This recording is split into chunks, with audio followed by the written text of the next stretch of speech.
What is good, everybody? Welcome back to another My Damn Toys video. Today we're going to be reviewing Money in the Bank 2018.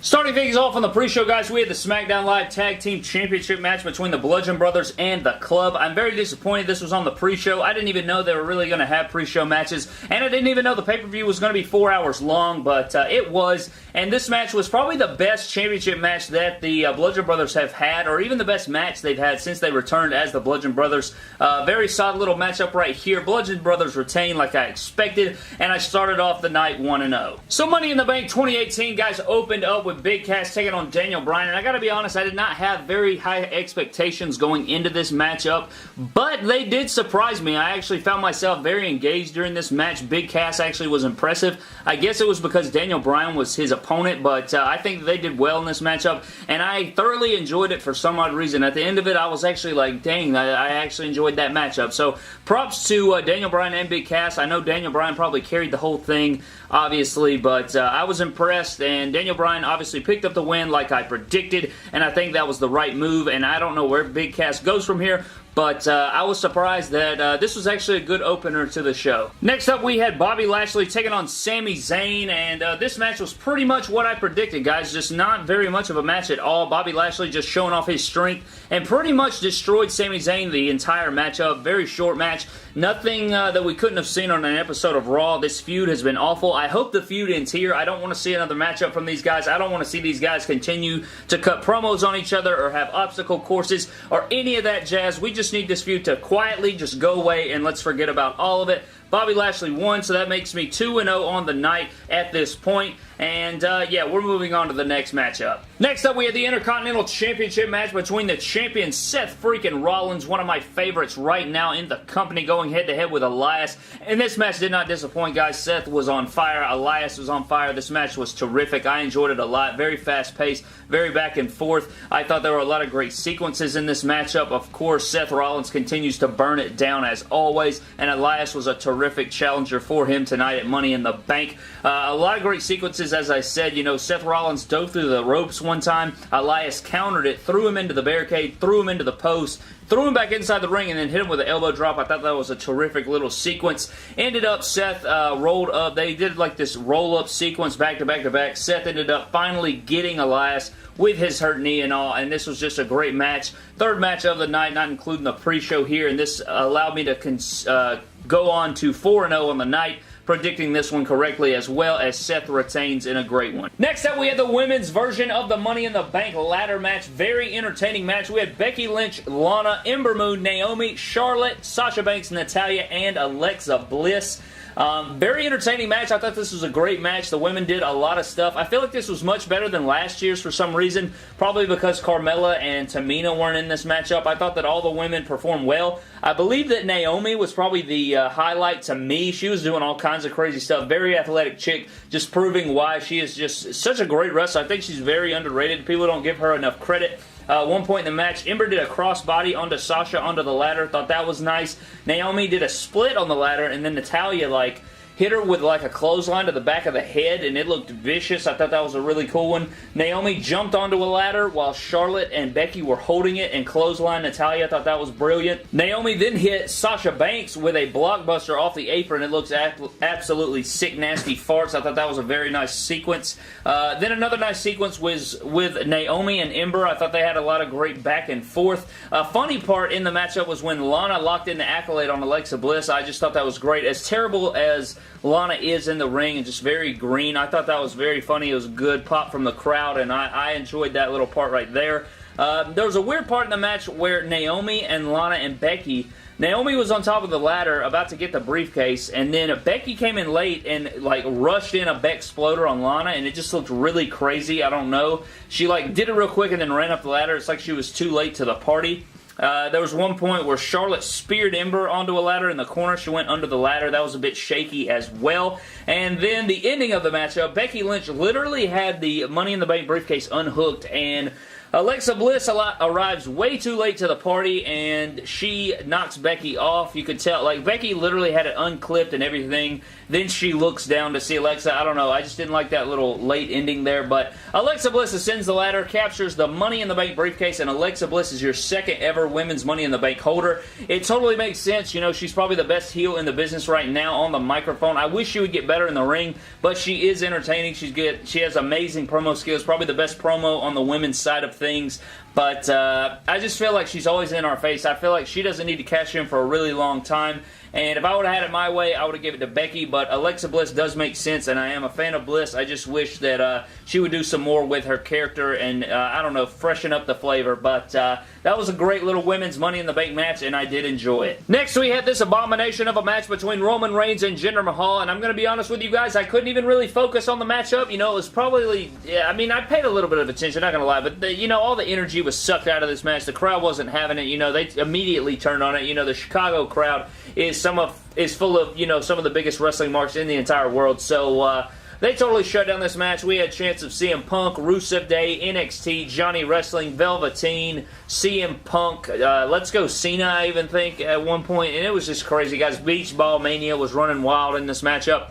You know, it was your typical Raw match, nothing crazy. Just, you know, back and forth, yada, yada, yada. Roman Spear, 1, 2, 3. The big dog pulls it out. We all knew it was coming.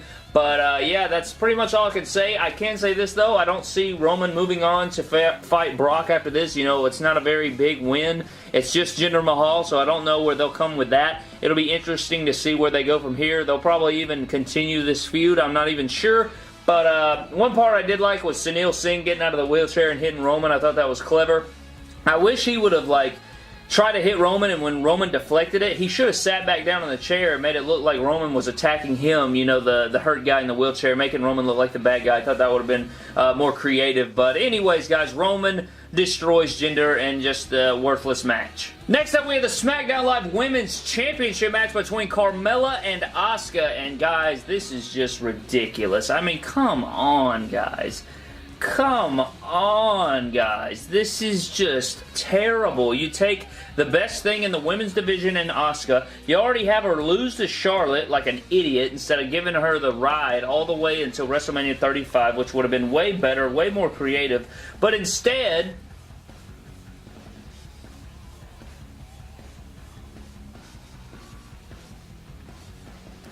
you have this bastard show up, cost Asuka the match, Carmella retains, and James Ellsworth, I guess, is back in WWE. This is freaking ridiculous, man. I don't like this dude. I was so glad when he left. And now I gotta put up with him again, so I am just, you know, I don't even care anymore. This was retarded, didn't enjoy it at all, didn't like the match, don't like Carmella as champion, don't like James Ellsworth coming back, and we're moving on. Next we have the WWE Championship match between AJ Styles and Shinsuke Nakamura in a last man standing match, and I enjoyed this match. I think the last 12 to 15 minutes of this matchup was really good. You know, out there in the announce table area, I really thought the match picked up greatly. We saw a lot of awesome spots in this matchup. We did see some more low blows, which I was sort of disappointed in. You know, you would think that after all the low blows between these two, we would finally see some cups, you know, in these matchups, and, you know, a smart little moment there, but that did not happen. These guys went back and forth. I enjoyed it a lot. Again, like I said, the last 10 or so minutes was pretty freaking nice. We saw, you know, AJ, I thought like twice that this man was not going to get up. He would get up at 9, which I loved. You know, the crowd was really into it. Chicago crowd was killing it.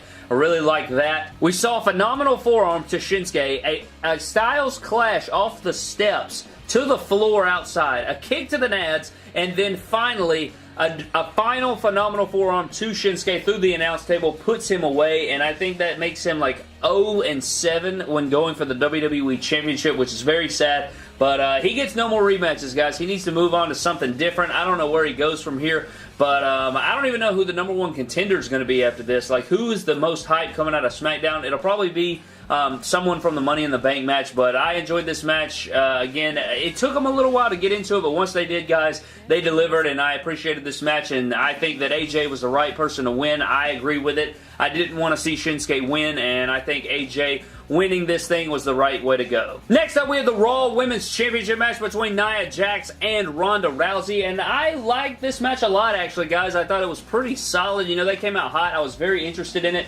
Ronda, I think, did really, really well. You know, she had a few miss-ups, but, you know, it's expected. It was her second match in the WWE ever, and my God, it was going crazy, guys. I was really into it. I was like, oh my God, is she going to win? Is she not? Whatever, you know, working the arm of Nia.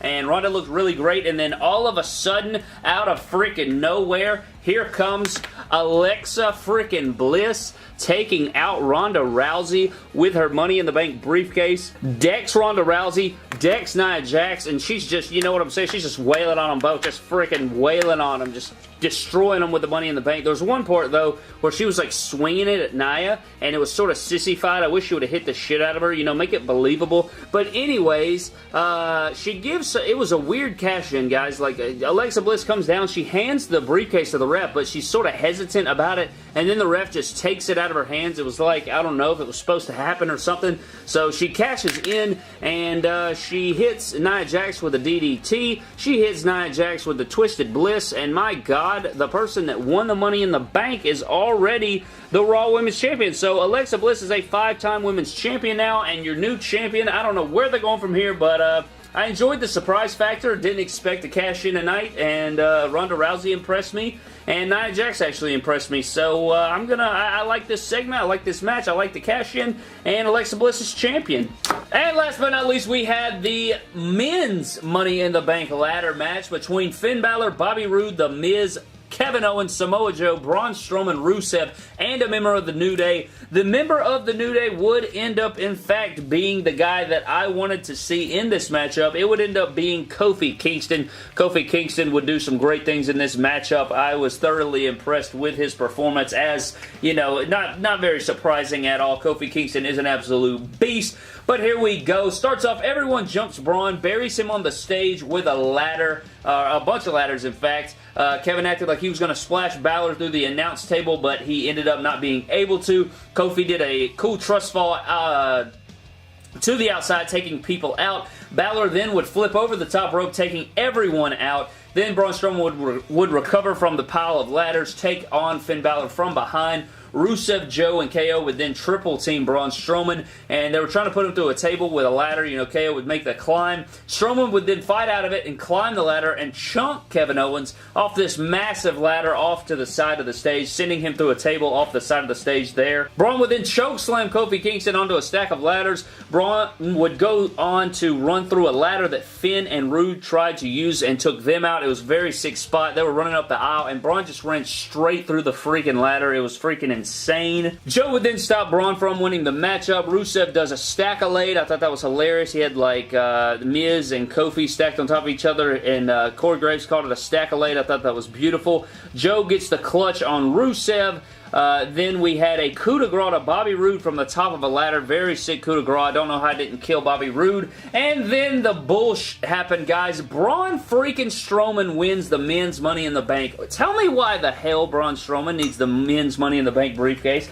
I don't understand this booking at all. Why wouldn't you just put the championship on him when he had, you know, 2 or 3 title opportunities before this? This is supposed to be a briefcase that elevates mid-card talent like the rest of the field here, but, you know, you take a guy like Braun Strowman. I think that Braun Strowman and Samoa Joe were literally the only guys that did not need to win this thing, and they screwed the pooch. The only guy that I literally would have been very, very unpleased with winning won the damn thing in Braun Strowman. I just think this is ridiculous. I didn't agree with it at all.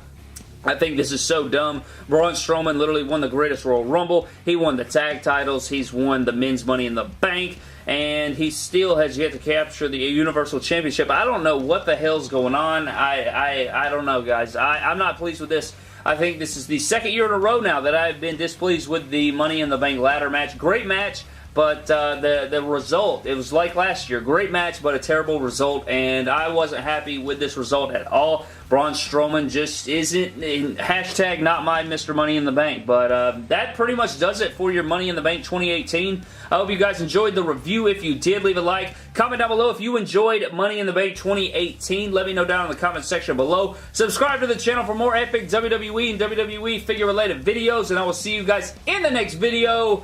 Thank you.